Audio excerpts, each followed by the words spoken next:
I think they never been to a Diddy party. If you not dancing, I just got hard. Then you got to go. So security, if you see somebody and they not dancing, they got to go. Yep. Period, point blank.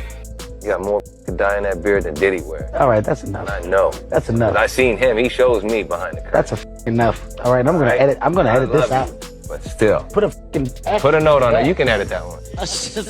Fresh off the garden stage. That's my brother right here from day one. We used to wake up and, damn, pause, but like, check this out. I mean, back in the days when he was like 10 and I was a little bit older, his older brother, we used to fight over the frosted flakes. You know what I'm saying? Before pause was invented. You know what I'm saying? But it's my brother for real. We used to actually wrestle off of the frosted flakes because he used to always get up early. Now he's one of the richest stars in the world. And what did Puff just say? Nobody's going to acknowledge this but me. Puff just said we used to wrestle over the frosted flakes.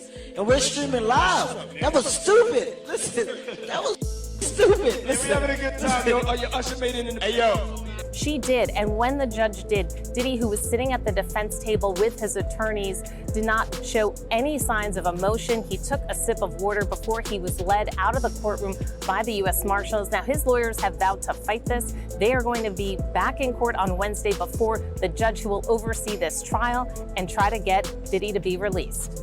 Isn't that, to my mind, that's one of the bigger hurdles in selecting a jury this coming week, is that there is, at least anecdotally, when I talk to people, they have that opinion, strongly held opinion, that there's celebrity tapes, that they've kind of conflated Epstein, and you mentioned Ghislaine Maxwell and all of these things into Diddy. There's this idea that somehow this is Epstein redux or something. The decision guarantees Combs will face trial beginning just 4 days from now that will test whether one of music's most prolific figures used his power, wealth, and fame to exploit both women and men for decades. Back up a little bit, please. How can you support your father? How do you support him moving forward?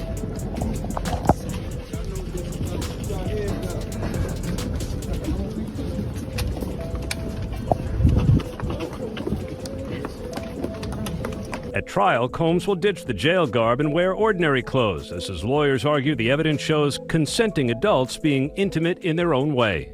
Diddy's lawyers had argued that he had made good faith efforts by showing up in New York, ready to surrender to face these charges, but prosecutors said that he could not be trusted, that he has a history of trying to intimidate witnesses, including some who are going to be witnesses in this case. They urge the judge to remand him.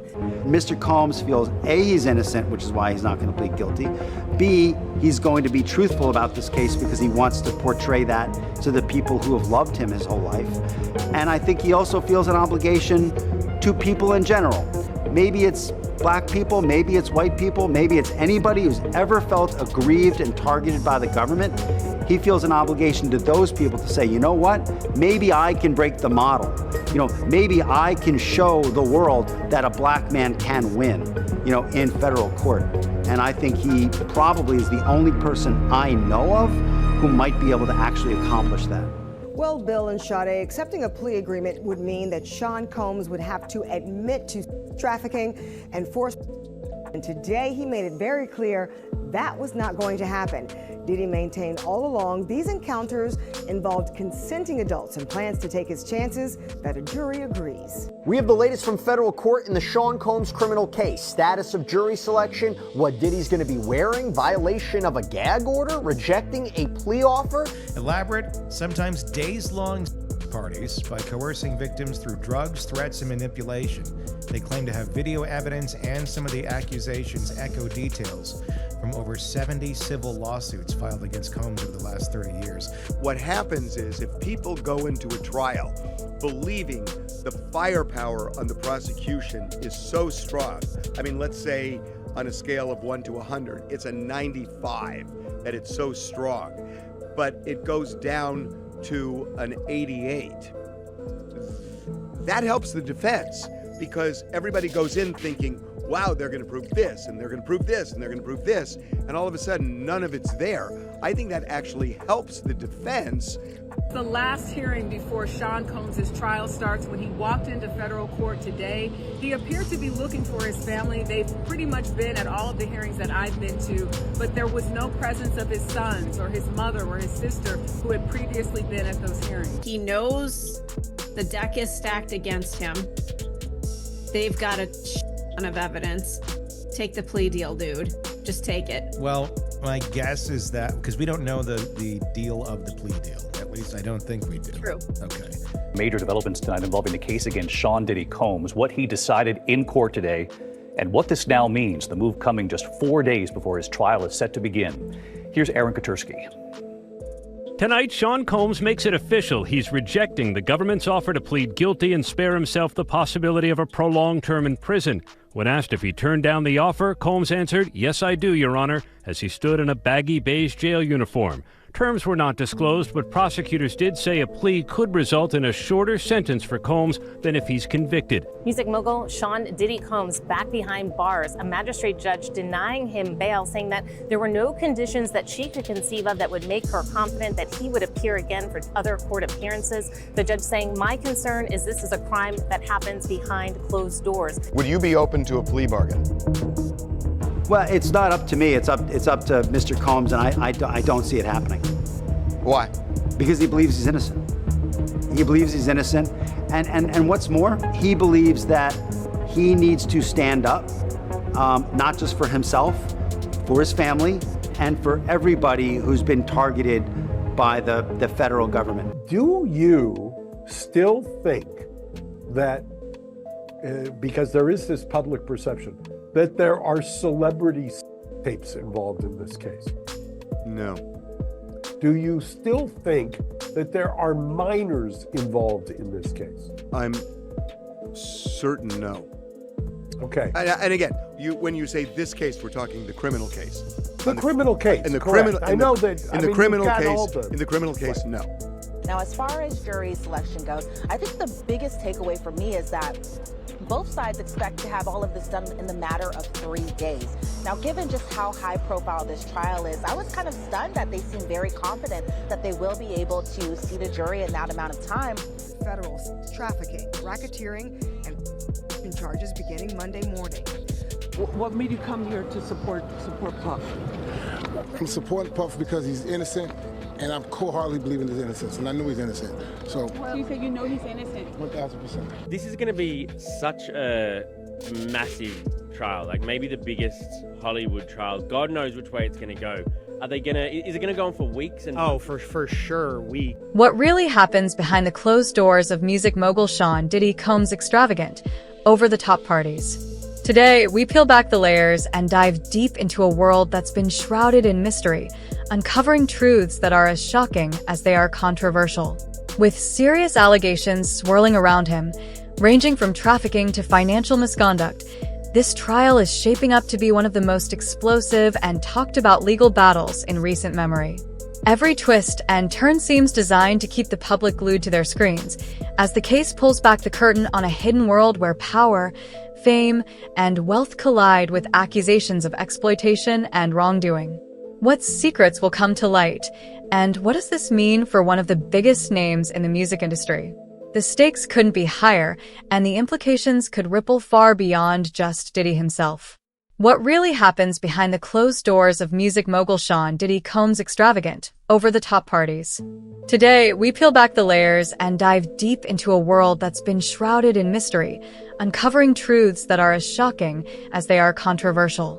With serious allegations swirling around him, ranging from trafficking to financial misconduct, this trial is shaping up to be one of the most explosive and talked about legal battles in recent memory.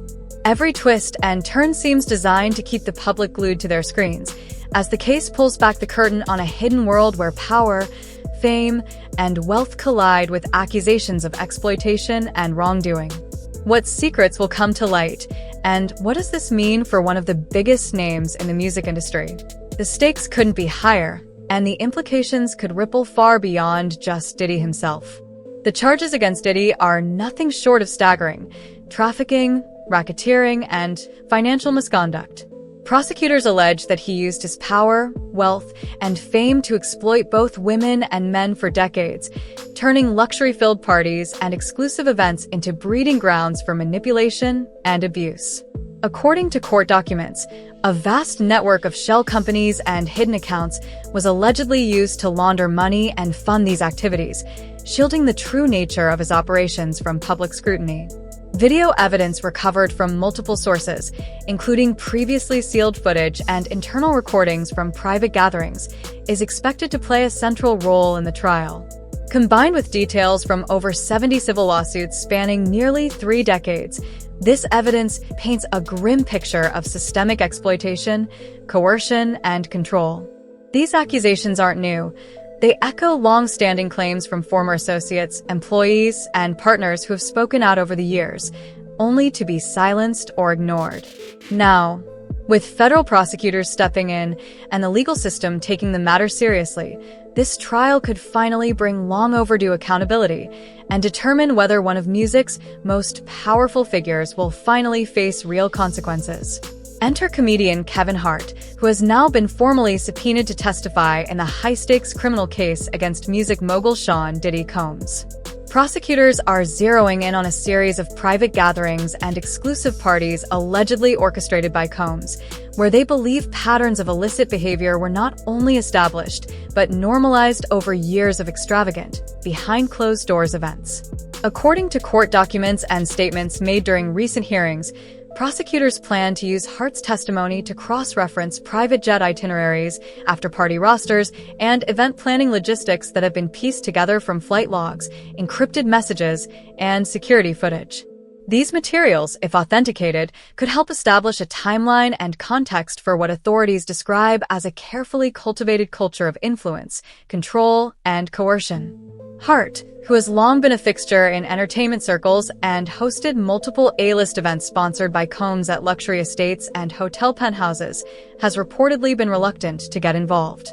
His team initially attempted to avoid direct participation by refusing voluntary interviews, prompting the court to personally deliver the subpoena.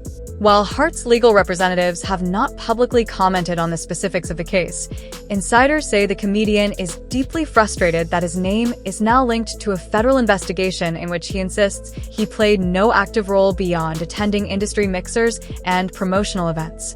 Legal analysts speculate that Hart's testimony may carry significant weight with jurors due to his visibility and credibility as a mainstream entertainer.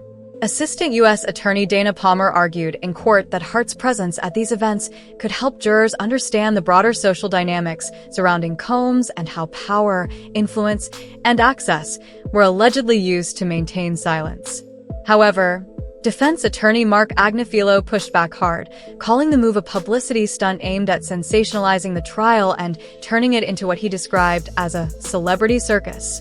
In addition to Hart, prosecutors are expected to call former partner Cassie Ventura, whose civil lawsuit against Combs includes explosive allegations of sexual abuse, manipulation, and psychological coercion.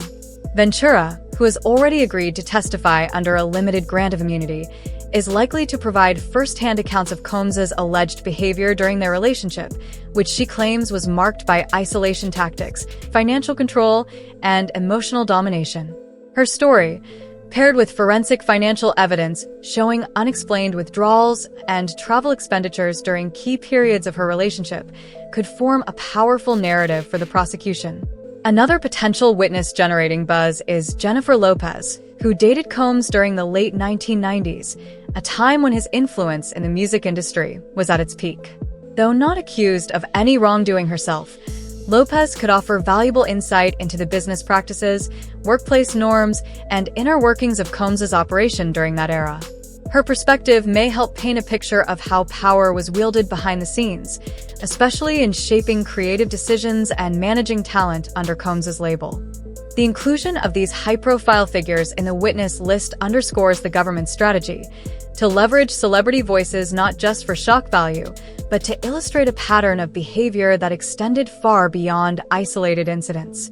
Whether this approach will resonate with jurors or backfire by making the trial seem more like tabloid fodder than a serious criminal proceeding remains to be seen.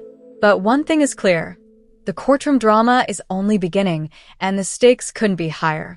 Prosecutors argue that Diddy fostered a culture of intimidation that stretched far beyond a single location, weaving through multiple cities and connecting high-profile private parties to a complex web of shell companies.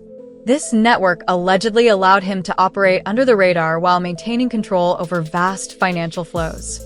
According to the prosecution, this wasn't just about throwing extravagant events.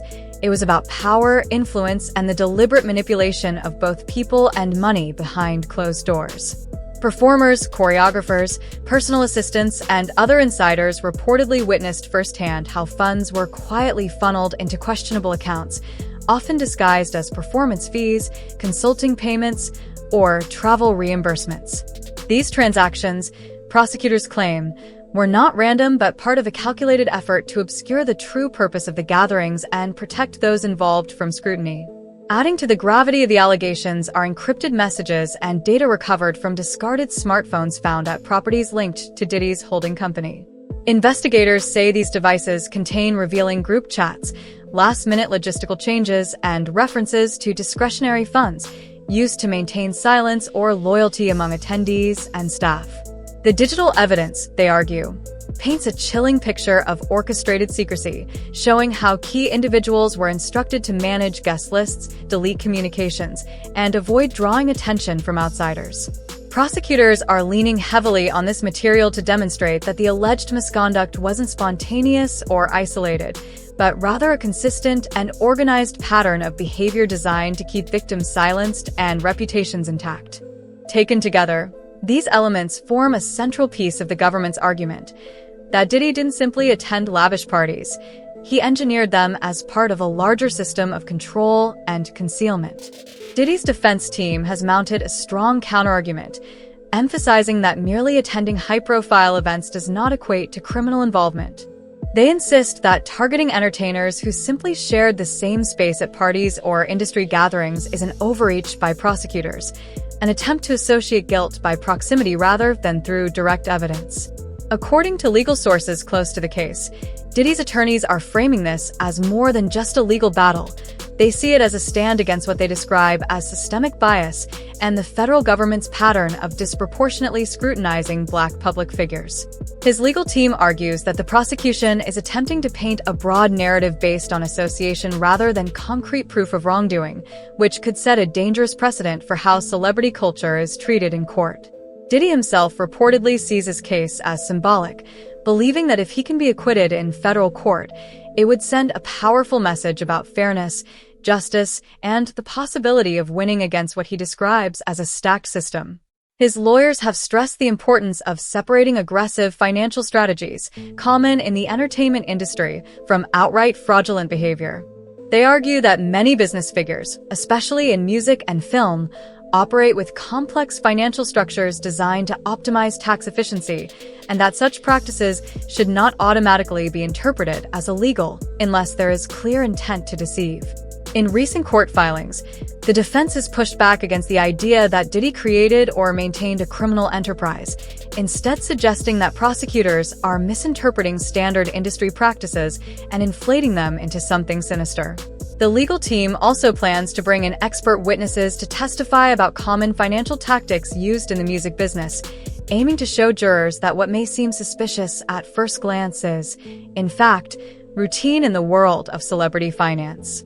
Additionally, they intend to highlight inconsistencies in witness testimonies, arguing that some individuals cooperating with the government may have their own motivations to exaggerate or reshape their accounts in exchange for favorable treatment.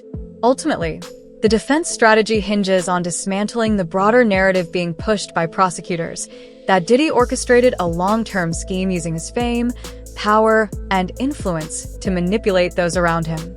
Instead, they aim to present a picture of a man who, while undeniably wealthy and influential, operated within the boundaries of the law and whose lifestyle, though extravagant, was not inherently criminal. Public perception is heavily swayed by relentless media coverage and social media chatter, with opinions forming even before the trial has had a chance to fully unfold. The constant stream of headlines, viral clips, and commentary has painted a picture in the public's mind, one that may be hard to undo, no matter what evidence emerges in court. This makes jury selection especially difficult, as potential jurors have likely already been exposed to rumors, celebrity connections, and sensationalized narratives that could cloud their judgment. Many are walking into the courtroom already associating Diddy's case with other high-profile scandals like Epstein or Maxwell, creating a deep bias that both sides must now navigate. Grassroots movements have taken notice, organizing town halls and community discussions to dissect the deeper implications of this trial, particularly how entertainment, economic power, and alleged abuse of influence intersect at the highest levels of celebrity culture. Activists and legal analysts are using this moment to highlight broader systemic issues, arguing that this isn't just about one individual, but rather about holding powerful figures accountable for years of unchecked behavior. These conversations are gaining traction online and offline, sparking debates about justice, race, wealth, and whether the legal system truly treats everyone equally when fame and fortune are involved. As the trial moves forward, it's becoming clear that the outcome will have ripple effects far beyond the courtroom. Regardless of whether Diddy is found guilty or innocent, the way this case is handled could set a precedent for how future celebrity trials are approached, especially those involving allegations of coercion, financial manipulation, and influence networks hidden behind the glamour of fame. In summary, Sean Diddy Combs finds himself at the center of one of the most explosive legal battles in recent celebrity history, facing a mountain of charges that include trafficking, racketeering, and financial misconduct. The prosecution has built a case that goes beyond isolated incidents, painting a picture of a decades-long operation allegedly orchestrated by Diddy to exploit both women and men behind the veil of fame, fortune, and private parties. The evidence presented includes video footage, encrypted communications, financial records pointing to shell companies, and more than 70 civil lawsuits that echo similar patterns of behavior over the years. Adding to the gravity of the situation are testimonies expected from high-profile figures like Kevin Hart, Cassie Ventura, and potentially even Jennifer Lopez, each of whom could offer critical insight into the culture surrounding Diddy's inner circle. On the other side, Diddy's defense team is pushing back hard, arguing that his actions, no matter how extravagant or controversial, do not constitute criminal behavior. They maintain that attending lavish events or hosting private gatherings doesn't equate to orchestrating a criminal enterprise. His lawyers have framed this as more than just a legal fight. It's a battle for reputation, legacy, and what they describe as the systemic targeting of Black men in positions of power. They believe a win in federal court could send a powerful message about fairness, justice, and the presumption of innocence. The trial has already drawn massive public attention, with media coverage, social commentary, and courtroom drama fueling speculation at every turn. Jury selection alone has proven challenging due to the sheer volume of pre-existing narratives swirling around the case.